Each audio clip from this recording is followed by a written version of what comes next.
Today we ferment black currant concentrate into something magical, or we create fruit-flavored regret. But either way, it's science.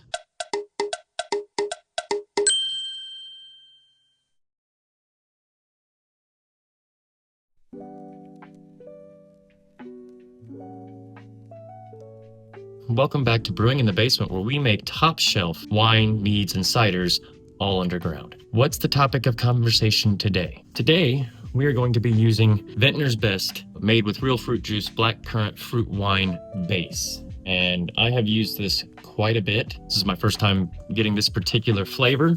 We're going to be doing things differently this round. What are we doing differently exactly? Well, we'll get into that right after we show you these ingredients of everything you're going to need if you are going to brew this batch as well. For our ingredients, we have 1 gallon or 128 fluid ounces of Vintner's Best black currant fruit wine base, 4 gallons of water. And we're not sure if we're going to need it yet, granulated sugar, just in case. Gear you're going to need for this recipe is 1 freshly sanitized 6-gallon. That is important. 6-gallon, not 5, 6. You will need a wine thief or a baster. You will need a graduated cylinder and a hydrometer. Some people say you don't need this. Yes, you do.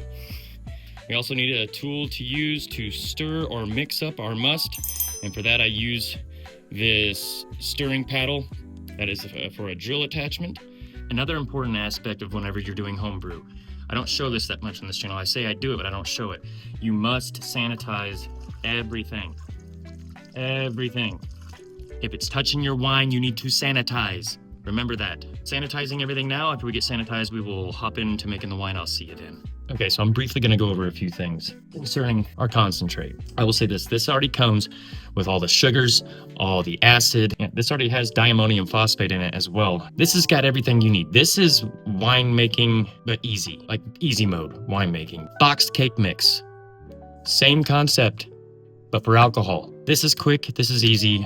When I first started homebrewing, this is the first big batch that I did, but we are definitely doing a shout out to Vintner's Best. Great product. I highly recommend it, especially if you're just a starting out home brewer. This is simple as dumping this in 4 gallons of water, bring the total volume to 5 gallons, pitch your yeast, let it go, let it rip, back sweeten everything to your liking. And I have yet to get a flavor of this that I did not care for. We got to start. And what are we going to start with? We are starting in a 6-gallon glass fermenter. 6-gallon. That only makes 5 gallon. We do that because headspace is not really an issue in primary fermentation, because the must is going to be producing CO2, and as we know from science class, CO2 is heavier than oxygen, so all the gas will be pushing all the oxygen out of the airlock, rendering oxidization pretty much not impossible, but highly improbable. You're going to take our wine base, dump it right into our funnel, into our container. Then we're going to use our 4 gallons of water to rinse out the rest of the stuff to get all of that concentrate out and into our fermenter. So I'm gonna do a time lapse here of me adding all this stuff, but you'll see it. Here we go.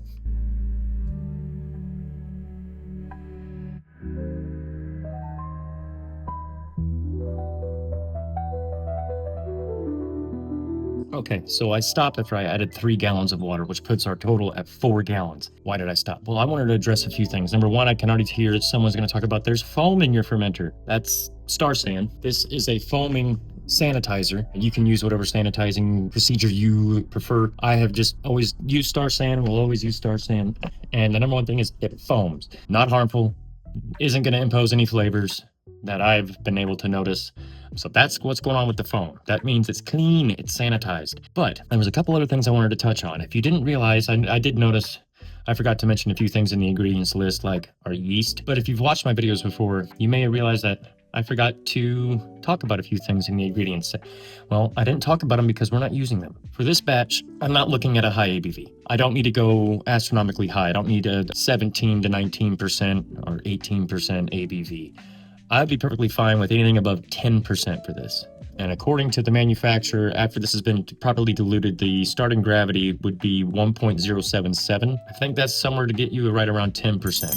I want to go at least 11 for shelf stabilization and, aging purposes. We may have to add sugar, but I want a lower ABV because I'm not going to be using Go Firm. I don't even think I'm going to hydrate my yeast. Well, we're going to hydrate our yeast with the actual must.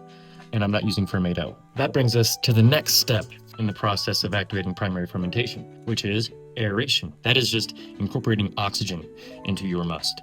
And it's very, very important at the beginning of primary fermentation to introduce oxygen into your must. After alcohol is present and the yeast are converting those sugars into alcohol, you do not want oxygen. But at the beginning of it, yes, you do. Even though we may be stirring up this more if I have to add a little bit of sugar to it, we're going to go ahead and start aerating. And like I said, we are using this drill attachment paddle stirrer.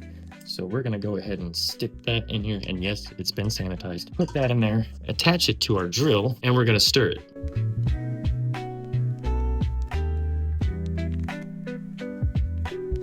But now we need to top this off with our last gallon of water, and then we need to take a gravity reading. And just like that, we have 5 gallons of must with a big thick layer of foam on it that I'm going to have to somehow get past to get our gravity reading. Here's another problem with aerating. You get the foam layer that's in your fermenter in your graduated cylinder, which makes reading your first initial gravity reading hard to read. But I can see that I'm somewhere at 1.070. Need to go up a little bit. Now I got to do some math how much sugar I'm going to add to raise the gravity 10 points in a 5-gallon batch. I'll get back to you and let you know what I did. So for the sake of keeping this simple, I had a bag of sugar already down here, and it's not even a full pound, and I know I'm not needing to raise the gravity that much. This is probably 13 ounces, probably 3/4 of a pound of sugar. That may raise the gravity in a 5-gallon batch by a couple points, but we'll see what it gets me. Okay, I think it came out perfectly. You saw that I only added like maybe 12-13 ounces of sugar, but that was enough to bring up our starting gravity from 1.070 around there to 1.082. So another thing that you need to do, you need to keep notes.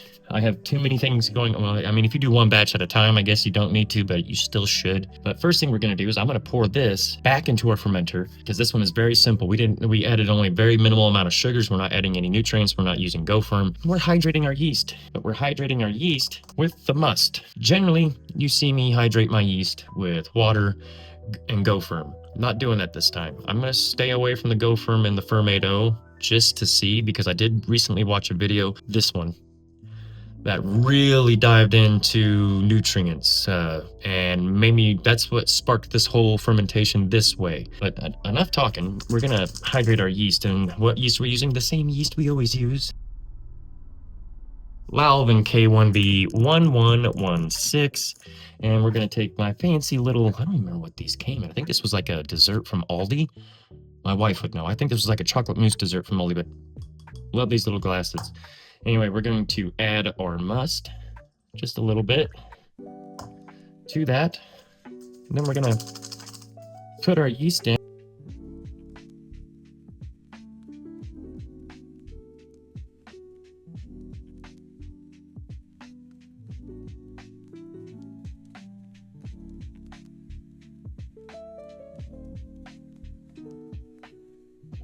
As always, guys, thank you for watching and joining me, brewing in the basement. Basement wine, because store-bought just isn't mysterious enough. But I'll catch you next time.